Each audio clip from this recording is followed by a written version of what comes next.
yung kwarto namin.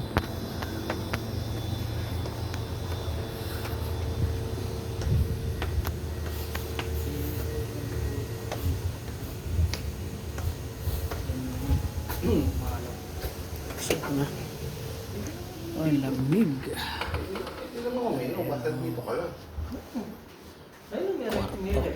Palang liga. Tubig niya, wala eh. Yung kwarto. Oo, dito pala. Siya. Dilim.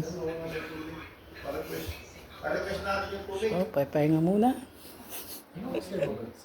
Alahon na imediata. Oo, noon. Launa na, di ba? Anong oras, sir? 1:30. 1:30 na? Alas 5 na tayo na. Alas 5 cut off. So, ito yun. Ito. Kwarto.